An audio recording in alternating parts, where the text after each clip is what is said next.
All right, what we're going to look at now is putting some of our angles onto this XY plane and how we can manage them this way. So sort of as mentioned in the previous video, all of our angles are always going to start with the positive x-axis. And if it's a positive angle, it's going to make its way counterclockwise around the origin. And then it'll end at what we sometimes call the terminal side here. So terminal just means ending, and the x-axis is the initial side of the angle. So where it starts and where it ends. Not sides, just side. So that's how we'll always draw our angles. Now in this picture, we're going to get something called a reference angle. This was also mentioned in the previous video. So the reference angle is going to be just always the positive value, the absolute value of the shortest angle between where theta ends, so that terminal side, and the x-axis. So even if you're moving in like the counterclockwise or clockwise direction, we don't really care for the reference angle, because the idea of the reference angle is that we're trying to create a more familiar looking triangle. So we don't want negative angles or anything in it. So that will be our reference angle, theta r in there, whatever we get for that. We can usually calculate it if we know theta. We can calculate it if we know theta. And so what we'll get from this picture is a corresponding triangle. And that triangle is kind of how we put all of this information together and how we relate it to the trig functions or the trig operations that we know. So what we'll be able to do is draw a triangle. So as mentioned, we always want the base of that triangle to be basically your adjacent side in a triangle. So the base of, say, wherever we end up. So in this picture, it looks like I'm on the left side, so my base is going to be that negative side of the x-axis. And then what we could do is just draw upwards up until we get to that terminal side. And so this triangle that I've drawn here should have my reference angle as its angle. So yeah, so if you look at this little triangle, I'm just going to move it around a bit so that it's a little bit more clearly labeled. But yeah, so I've got this triangle in blue. Now this triangle itself might have, so yeah, if we're just viewing this triangle on its own without the XY plane, it would just be a normal triangle, all positive sides. But where it is on the XY plane, I think x is negative here, right? Yeah, x is negative here. So it'll actually have a negative side. Y is positive. It all just kind of depends on what quadrant it falls under. But this is how we would put it all together and how we can actually find all of our trig ratios and everything to go together here. So yeah, sort of follow the steps with this picture here. What we're going to do is just start from scratch for these three angles, 260 degrees, -40 degrees, and 540 degrees. And yeah, we're going to put them on the XY plane and get all of this information. So 260, you might need to break it up. So 260 it's 180 plus another 80. So we're always going to start at the positive x-axis. We're going to make our way around. That's the 180. And then another 80. It'll fall short of 90, but it should go something like this. And so that would be my terminal side in the picture. I don't usually draw an arrow for the initial side because it's just the x-axis. But this is basically what my angle will look like. So it's going to rotate like that. So to find the reference angle, it's always, again, it's that shortest angle made with the x-axis. So I know you might be thinking, well, that's super close to the y-axis, so why wouldn't we just use that? It's not in the definition. It's always that shortest one with the x-axis, which would be to make our way back like this on the left. If we went to the right, we'd have to go all the way to the positive x-axis. So this angle here should be my theta r. And then it's kind of already split up for us, so we should hopefully be able to figure out theta r is actually just the 80 degrees there. So my reference angle is just the 80 degrees. And what that means for us is that if you were to ignore sines, then the triangle that I'm about to make would have all the same ratios as theta r. That's all. So we've got this rotation. I'm going to draw the triangle. So we always use the x-axis as one of our sides. And it's going to be the left side because I'm on the left side. And then we just go up or down to that terminal side. So it looks like I'm going down. So this would be my triangle here. And I'll just redraw theta. Oh, I'll just draw a little, yeah. And that would be my theta r in there. It should be the same angle, it's just drawn smaller because I have a smaller triangle. I didn't want to draw a huge one there. Yeah, so that's the triangle that we get. So again, this triangle, the point that it corresponds with has negative x and y values, but if we're just looking at the triangle with theta r, we can pretend they're not there. But how we actually get trig ratios will be a little bit different. Now we'll get to that shortly. So negative 40. So the negative does mean that we are going to go clockwise.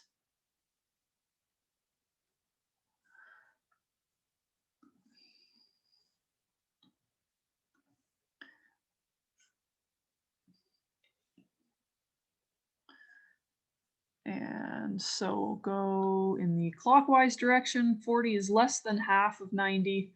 And so it should look just kind of like that. And this will be my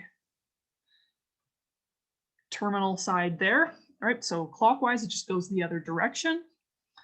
And now if I'm looking at my reference angle, so in the reference angle, I actually just sort of ignore the fact that it's negative, basically. So my reference angle is going to be positive 40 degrees. For the reference angle and the reference triangle, we don't necessarily want weird negative values. And then, yeah, I'll just put my triangle together. So I'll just use my x-axis for one side.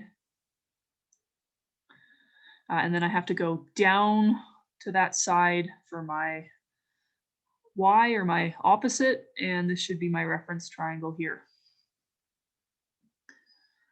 And then finally, 540. So what you'll notice with this is it is 180 plus 360. All right, 360 plus 180. So that's actually a complete circle and then plus a half circle.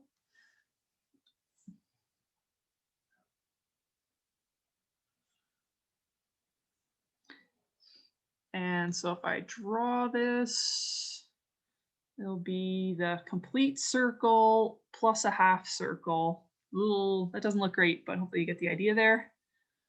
So it'll look something like that. That means that my terminal side is actually the other side of the x-axis. So it would look like that. This one's a little bit hard to answer the rest of the questions here. So for particularly the reference angle, the shortest angle that this makes with the x-axis, well, there's no angle there. It's actually on the x-axis.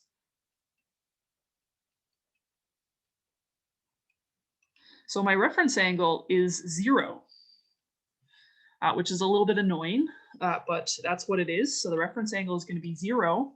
And then you'll also notice we can't actually draw a triangle out of this. The triangle would just be like flat. So the triangle is flat. It's not a very useful triangle for us.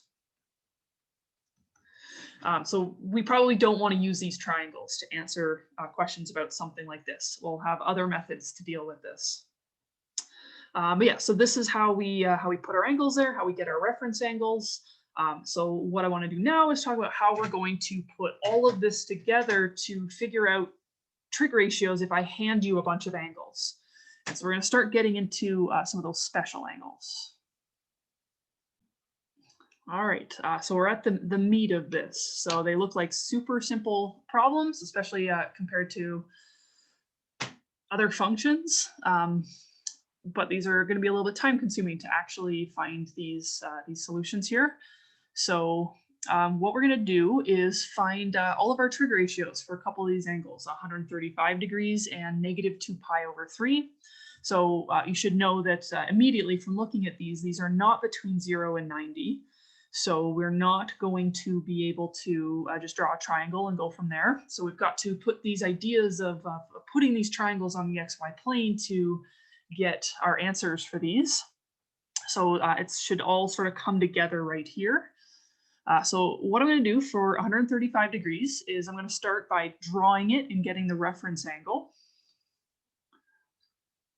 So I'll draw it out. I might want a nice bit of size here. I even want this to be a little bit bigger. I do know it's going to end up in that second quadrant.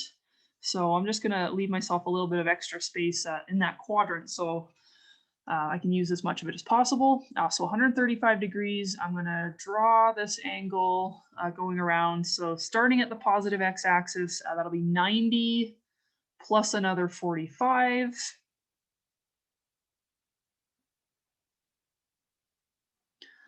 And so assuming straighter lines, my angle should look something kind of like that. It doesn't have to be perfectly to scale, but we should get something like this. And so I do know that my reference angle then should be, well, if this is a full 180, I'd have to backtrack 45 to get to 135. So my reference angle is 180 minus 135.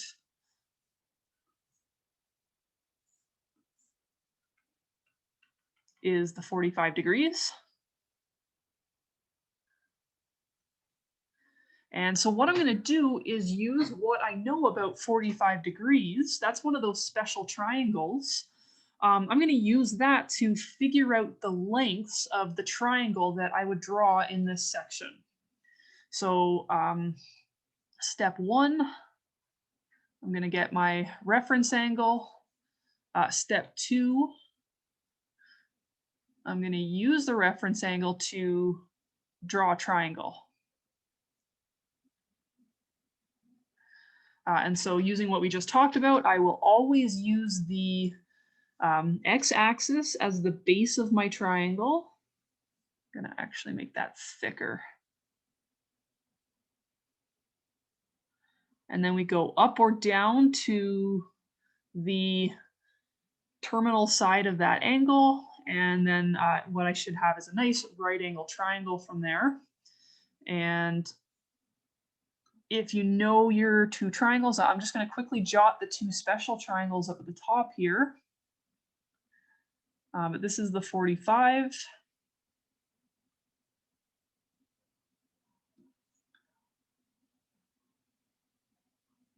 So you'd have 1, 1 and root 2.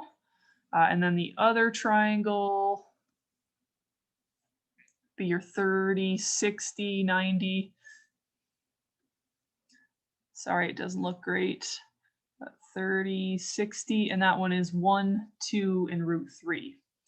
So we want to always have those at the back of our head because they allow us to put all of our lengths over here. So now if I look at the sides, adjacent to the 45 is 1, opposite of the 45 is 1, and the hypotenuse, or r, is going to be root 2. So that's my reference triangle. Now what I want to do with that reference triangle is use the point, so use that like corresponding point to get signs. So if I actually look at this point and I look at my xy, I have like 1 and 1. So the point, it might look like it's 1 and 1, but that's obviously not true. If I look at what quadrant it's in, x is negative over here. So it's not going to be 1 and 1. X is actually at the -1, and then the y would actually be at the +1. So it's not 1 and 1, it's -1 and 1.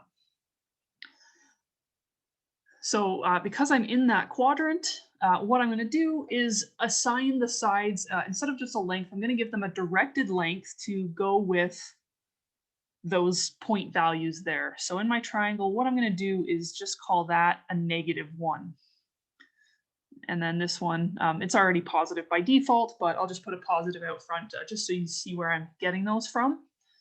And so now I'm going to use those opposite and adjacent with the signs to set up my trig ratio. So we're going to use the signed opposite adjacent to get the ratios. And then those will all be again corresponding to that interior angle. So yeah, so the full theta is going to correspond to the triangle that we just made using that interior angle. So like obviously the angle in there is now 45, but it's got weird positives and negatives. So we're no longer looking at 45 anymore. And so what we're going to have is, again, if we look at that sine theta as y over r, it's completely consistent with these formulas up here. So sine theta, if I do y over r, or if I do opposite over hypotenuse, same thing, it's 1 over √2. Cos theta is x over r, or adjacent over hypotenuse, which will be -1 over √2. And tan theta is going to be y over x, or opposite over adjacent. Either way, it's 1 over -1 is -1. And so, yeah, that's how we are. That's how we get these. So I'm going to do another example.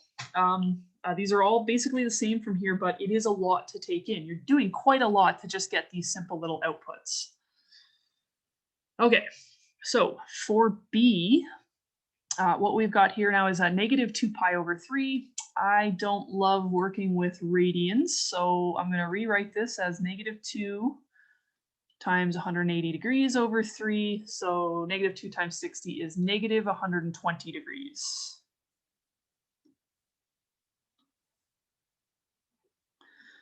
All right, this one should end up, I think, in the third quadrant. So I'll make that one nice and big. And I'm going to draw this so it'll be 90 plus another 30. Right, something like that. Okay.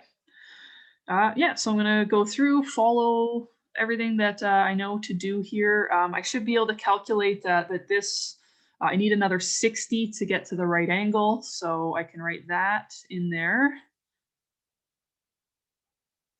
And I'll complete my triangle. So the x-axis is one of the sides, and then come down on the opposite for the y.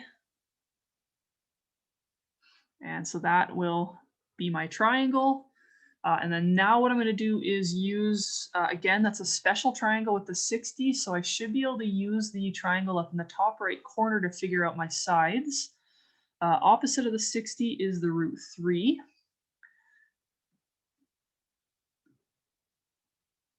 Adjacent to the 60 is the 1, and the hypotenuse is 2. Put the points together. So if I were to label this as a point, my horizontal is 1 and my vertical is √3. But in this quadrant, both x and y are negative, right? It's both left and down. So both of them are negative. And so in my triangle, that's what my sides look like. And so I should be able to put all of this together. Sine theta is my opposite, -√3 over 2. Cos theta is my adjacent, -1 over 2. And tan theta is opposite over adjacent. So it'll actually be positive √3. So yeah, that's how we are going to get all of our ratios for these things. So yeah, it's quite a lot to take in, and it takes a lot of practice for this stuff to sink in. So don't be alarmed, and ask for plenty of help.